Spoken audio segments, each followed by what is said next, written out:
Have you ever worked the night shift in an empty building? The silence is different at night. It's not peaceful. It's heavy, suffocating, like the walls themselves are holding their breath. This story comes from a security guard named Daniel who worked at a large office complex in downtown Chicago.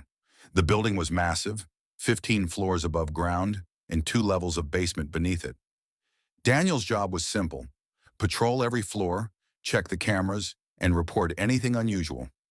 Most nights were uneventful, just endless hallways, buzzing fluorescent lights, and the sound of his own footsteps echoing back at him. But then, something started happening in the basement. At exactly 3 a.m., not earlier, not later, the basement lights would turn on.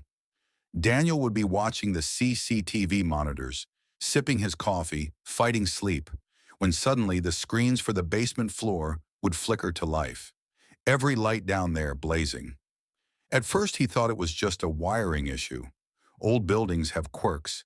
But then he noticed something strange. On camera in the far corner of the storage rooms, he saw movement. Not a person exactly, more like a shadow, a dark shape slipping from one room to another. Daniel leaned forward, squinting at the monitor. There was no sound, no clear outline, just the unmistakable sense that someone, or something, was walking down there. Naturally, he grabbed his flashlight and went down to check. The moment he stepped into the basement, his boots echoed across the cold concrete floor. The smell of dust and damp filled his nose. The lights, now strangely dim, flickered above him. He walked past rows of locked storage rooms, each one holding old furniture, dusty files, broken equipment. Nothing seemed out of place. No intruders. He returned upstairs. But as soon as he sat back down, the lights came on again. This happened night after night, always at 3 a.m., always the same. The basement lights would blaze. The cameras would catch that shadowy figure moving. And every time Daniel went down, he found nothing but silence. Until one night, he stayed longer. Instead of leaving after a quick inspection, he stood in the basement hallway, listening. The air was heavy, colder than usual, as if the temperature had dropped only down there. Minutes passed. The fluorescent lights buzzed. Then faintly he heard it. Footsteps. Not his. Coming from one of the storage rooms. He rushed to the door, yanked it open. Empty. But the footsteps didn't stop. They circled around him, slow, deliberate, like someone was walking just out of sight. He spun around, flashlight darting across the walls. Nothing. Yet the sound kept following. Daniel ran back upstairs, heart pounding. When he checked the monitor, he froze. On the screen in the very hallway he had just been standing in was the shadow, clearer this time. Tall, human-shaped, but wrong. Its arms seemed too long, its movements jerky, like a broken puppet. And it was standing exactly where Daniel had been a minute earlier. He never went back down after that. Within a week, he quit the job entirely. To this day, the basement remains off-limits at night. And those who've worked there since say the same thing. At 3 a.m., the basement lights turn on. And someone, something, is waiting. Hospitals at night are not like hospitals during the day. During the day, they're full of movement. Doctors rushing, nurses talking, patients and families filling the corridors. But once midnight comes, everything changes. The lights dim, the air feels heavier. Every sound, every creak, every knock echoes louder than it should. This story comes from a security guard named Robert, who worked the night shift at a hospital in Texas. His job was to patrol the empty wings, make sure doors were locked, and keep an eye on visitors. Most nights were boring. He'd walk the long, sterile hallways, hearing only the hum of the fluorescent lights and the occasional squeak of his shoes. But one night, he heard something he will never forget. It was just after 2 a.m. Robert was making his way down an older wing of the hospital, one that had been closed off for years. At the very end of the hallway was a door, thick metal with a heavy lock. Behind that door had once been a ward, but a fire many years ago destroyed it. Since then, it had remained sealed. No one went inside. As he passed by, Robert froze.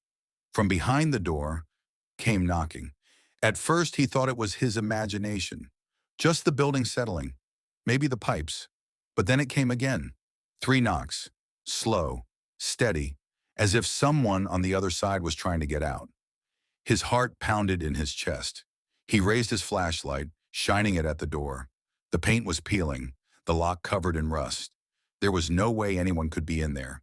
And yet, the knocking grew louder. Robert radioed in, asking if anyone else was supposed to be in the old ward. The answer was immediate. No one. That wing had been abandoned for years.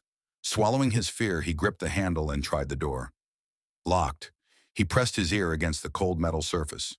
That's when he heard it, whispering, faint but unmistakable. Words he couldn't make out, muttered right on the other side. His body went rigid. His mind screamed at him to run, but his legs wouldn't move. He stood frozen, listening to the whispers turn into sobs, the sobs into screams. Panicked, Robert pulled back, stumbling down the hall. He rushed back to the security office, heart racing, sweat dripping down his neck. He switched on the CCTV feed for that hallway. And then he saw it. Through the grainy black and white camera, he could see the door. But he wasn't alone. Standing behind the glass window of the sealed room was a figure, a faint silhouette. It didn't move. It didn't blink. It just stood there watching the hallway. Robert couldn't breathe. His hands shook as he turned off the monitor. From that night on, he refused to patrol that wing alone. Even during the day, staff avoided it. And to this day, the old ward remains sealed. But some nights, if you walk past that hallway at just the right hour, you can hear it too. The knocking, the whispers, the screams begging to be let out. Shopping malls at night are nothing like the crowded, noisy places we know during the day. Once the stores close, the lights go dim, the music shuts off, and what's left is an endless maze of empty hallways, escalators standing still, and shadows that seem to move when you're not looking. This story comes from a mall security guard named Michael, who worked in Florida. Michael had been doing the night shift for months. His routine was simple: patrol each floor, check the doors, and respond to any alarms. Most nights he was alone, except for the occasional cleaning staff. But one night something happened that he still can't explain. It was around 1:30 a.m. Michael was in the control room, sipping coffee, staring at the cameras. That's when his radio crackled. A voice came through. "Mike, second floor, need backup." It was clear, calm, familiar. It was his coworker, James. Without hesitation, Michael grabbed his flashlight and rushed out. His boots echoed through the empty mall as he climbed the escalator to the second floor. The silence was suffocating. The shops were all locked, the mannequins inside casting eerie shadows. "James?" he called out. No answer. He walked the entire floor, shining his flashlight into every corner. Nothing. The hallways were empty. The only sound was the faint hum of the air conditioning.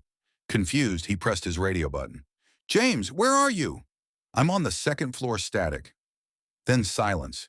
He decided to return to the control room and check the cameras. Maybe James had gone to another floor, but when he got back, what he discovered made his blood run cold.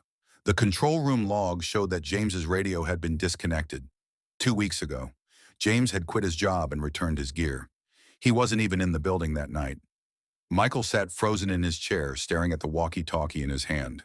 The voice he had heard, whose voice was it? He rewound the camera footage of the second floor while he had been searching. On the grainy screen, he saw himself walking alone, flashlight sweeping the halls. But behind him, just out of reach of the light, something moved. A tall, shadowy figure followed him for a few seconds before vanishing into the dark. Michael never forgot that night.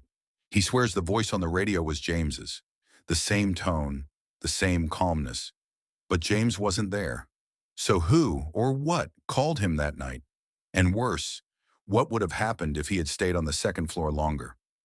To this day, Michael refuses to work in that mall again. And the staff say the radios sometimes still pick up voices. Voices of people who shouldn't be there.